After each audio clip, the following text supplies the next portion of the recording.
ایک ایسا شخص جس نے صرف ایک چھوٹے سے قبیلے سے آغاز کیا مگر اس کی نسل نے بعد میں آتی دنیا پر حکومت کی۔ جانتے ہیں وہ شخص کون تھا؟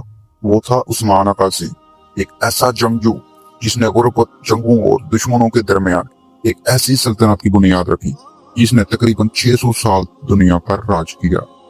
13ویں صدی میں منگولوں کے حملوں نے مسلمانوں کی دنیا کو کھلا کر رکھ دیا۔ ہر طرف خوف، تباہی اور خون ریزی تھی۔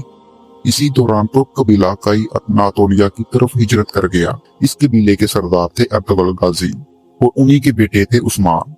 عثمان بچپن سے ہی بہادر، ذہین اور غیر معمولی شخصیت کے مالک تھے۔ انہیں گھوڑ سواری، تلوار بازی اور جنگی حکمت عملی میں خاص مہارت حاصل تھی۔ لوگ کہتے تھے کہ اس نوجوان کی آنکھوں میں ایک الگ ہی چمک تھی۔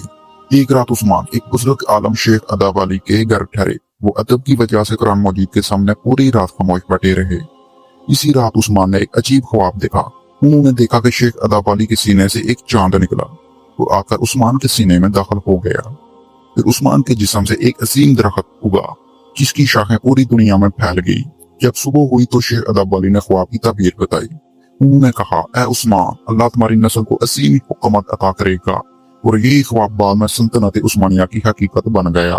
عثمان نے اپنے قبیلے کو صرف بچانے پر اکتفا نہیں کیا، انہوں نے بازنطینی قلعوں پر حملے شروع کیے۔ اس وقت بازنطینی سلطنت کمزور ہو چکی تھی۔ عثمان نے موقع دیکھا اور ایک کے بعد ایک علاقہ فتح کرنا شروع کر دیا۔ لیکن عثمان صرف جنگجو نہیں تھے، وہ انصاف کرنے والے حکمران بھی تھے۔ کہا جاتا ہے کہ جب انہوں نے کسی علاقے کو فتح کیا تو وہاں کے لوگوں کے ساتھ ظلم نہیں کیا، اسی لیے بہت سے لوگ خود ان کی حکومت میں شامل ہونا چاہتے تھے۔ 1299 میں عثمان نے ایک آزاد ریاست کا اعلان کیا۔ یہی وہ لمحہ تھا جب سلطنت عثمانیہ کی بنیاد رکھی گئی۔ ابتدا میں یہ صرف ایک چھوٹی سی ریاست تھی مگر عثمان کے حوصلے بہت بڑے تھے۔ انہوں نے اپنے سپاہیوں سے کہا، ہم زمین کے لیے نہیں، انصاف کے لیے لڑتے ہیں۔ یہی سوچ بعد میں عثمانیوں کی طاقت بنی۔ عثمان کے پاس نہ بہت بڑی فوج تھی، نہ بے شمار خزانہ، لیکن اس کے پاس ایمان، حوصلہ اور بہترین حکمت عملی تھی۔ فرات کے وقت اچانک حملے کرتے، پہاڑی راستوں کا استعمال کرتے اور دشمن کو سمجھانے کا موقع ہی نہیں دیتے تھے۔ اسی لیے آہستہ آہستہ ان کا نام پورے علاقے میں پھیلنے لگا۔ عثمان غازی عمر کے آخری حصے میں بیمار ہو گئے تھے مگر ان کا خواب زندہ تھا۔ انہوں نے اپنے بیٹے عرفان غازی کو نصیحت کی، لوگوں کے ساتھ انصاف کرنا، کمزوروں کی حفاظت کرنا اور اسلام کا پرچم بلند کرنا۔